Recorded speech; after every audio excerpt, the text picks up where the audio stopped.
Michel Renaud, bonjour. Vous avez annoncé votre départ de la présidence du club à la rentrée prochaine. C'est une annonce précipitée ou une décision mûrement réfléchie? Non, c'était pas précipité. Déjà, bonjour quand même. C'était pas précipité. Depuis le mois de décembre, je réfléchis que mon mandat se termine en juin 2015. Renouveler une candidature encore pour 3 ans me paraît, disons, un peu lourd. Et puis, je crois que j'avais programmé de faire un séminaire mercredi dernier, c'est-à-dire le 15, où tous les membres des différentes commissions commerciales avec Sport Vision, l'administratif, les comptables, tout le monde était là, pour justement mettre au point un coup de jeunesse. Retrouver la rénovation du palais, c'est-à-dire du palais au niveau de tout ce qui est festivité. Et en fait, à la fin, j'ai annoncé que je ne me représenterai pas en fin juin, mais compte tenu des délais administratifs, eh bien, le nouveau président sera nommé dans les 15 premiers jours de septembre, puisqu'il faut faire une assemblée générale. Et ensuite, cette assemblée générale détermine si le conseil d'administration est apte à élire le président, et après, le président sera élu. Oui, mais alors pourquoi annoncer aujourd'hui un départ qui aura lieu finalement qu'en septembre? Pourquoi pas quitter cette présidence dès l'annonce, c'est-à-dire aujourd'hui? Parce que la saison de la saison 2015-2016, j'imagine, elle se prépare déjà maintenant. Oui, bien sûr, mais il y a peu de présidents possibles. J'en ai 2 pour l'instant. Et je crois que la semaine prochaine, il va s'en déterminer un. Après, ce ne sera que de l'officialisation. Et à ce moment-là, je voudrais le mettre dans le coup pour le début de la saison. Une passation de pouvoir, une transition en douceur? Oui, je crois que ce sera comme tel. Il n'y aura pas un vote à bulletin secret. On sait qui est candidat à la présidence? Aujourd'hui, je ne peux pas le dire, il n'est encore pas déterminé, puisque, comme je te le disais, il y en a 2, donc je ne veux pas prendre parti pour l'un ou pour l'autre.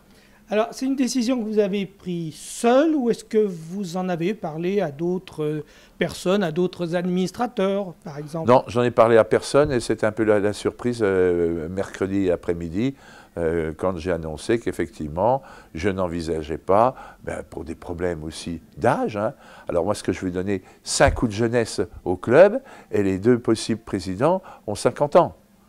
Donc 48 et 50 ans, donc ça permettrait de redonner un coup de jeunesse dans les services, un coup de jeunesse à la JDA, ce qui est très bien. Quand je dis, est-ce que vous avez pris cette décision seule, je veux dire par là, personne ne vous a poussé? Non, personne, pas du tout. Non.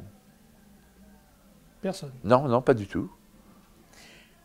Les raisons principales de cette annonce de retrait, c'est quoi exactement? C'est quoi la lassitude, les problèmes dans le club, des problèmes financiers? Oh non, il n'y a pas spécifiquement de problème dans le club, mais c'est parce que je crois que peut-être un peu de lassitude, mais j'aurais encore pu faire face, mais un mandat de 3 ans, c'est long.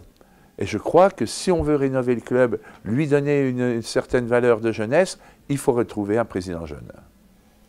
On a entendu tout et son contraire sur l'état des finances de la JDA. La vérité sur les chiffres, c'est quoi? La vérité, elle est dure, la vérité. On a toujours eu des finances difficiles parce qu'on a eu comme dans le Téléthon, des partenaires aussi bien publics que privés qui nous ont annoncé certaines sommes et qui ne les ont pas versées. Donc on est à peu près à moins 300 000 €, mais qu'on va réussir pour fin juin à revenir à 0.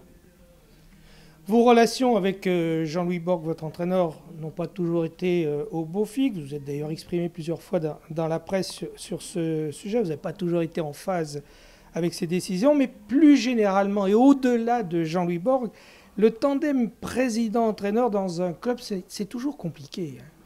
C'est compliqué, mais ça a très bien fonctionné dans les 5 premières années, jusqu'à février, où on est en Leader Cups, et on mène contre Strasbourg 66-64, et malheureusement, c'est pas moi qui chute les lancers francs, c'est pas Jean-Louis Borg non plus, c'est André Harris, et qui va trop vite pour les ajuster, et qui rate les 2 lancers francs. Il restait 9 secondes, Strasbourg prend la balle, met un panier à 2 points, prolongation, On était un peu usé parce qu'on n'avait plus Ferdinand Prénon qui avait été opéré, non, qui n'était pas opéré, mais qui allait être opéré la semaine d'avant, qui avait eu sa blessure assez grave. Et puis, pendant le match de Strasbourg, au 3e quart-temps, Alain Guet s'est fait une fissure du poignet, donc il ne pouvait plus jouer. On était bien diminué, ce qui fait que pour la prolongation, ben, on était un peu juste. Et là Jean-Louis Borg s'est trouvé, disons, à faire une déclaration que je n'ai pas trop aimé dans l'équipe le dimanche matin. Il en a marre de Dijon, il veut partir de Dijon, et d'abord il part de Dijon, etc., alors qu'il avait quand même un contrat jusqu'en juin 2016. Ça n'a pas été trop apprécié par les gens du conseil d'administration et certains actionnaires.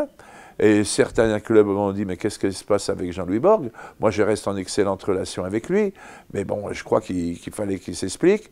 Les joueurs, de ce fait, se sont dit, on n'a plus d'entraîneur, eh bien, on va jouer pour nos statistiques, et c'est pour ça qu'on a perdu 8 matchs de suite. Quand Jean-Louis Borg, coach Cholet, au 4e quart-temps, nous sommes à +12 et on prend un 14-0, je pense que là, il y a eu un petit laisser-aller, ou alors peut-être qu'il ne pouvait pas parce que les joueurs étaient fatigués.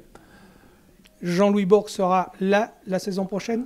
Oui, Jean-Louis Borg nous est donc venu mercredi matin à 10 h pour nous dire, oui, je finis mon contrat, je serai toujours l'employé de la JDA la saison prochaine. Michel Renaud, vous êtes président du club depuis 1997. En 18 ans, oui. Le monde du basket, vous l'avez vu évoluer, vous l'avez vu changer? On l'a vu évoluer déjà par la télévision qui retransmet des matchs le lundi, des matchs le mardi, parfois, suivant certains décalages, le vendredi ou le dimanche après-midi, puisque nous, ça nous est arrivé.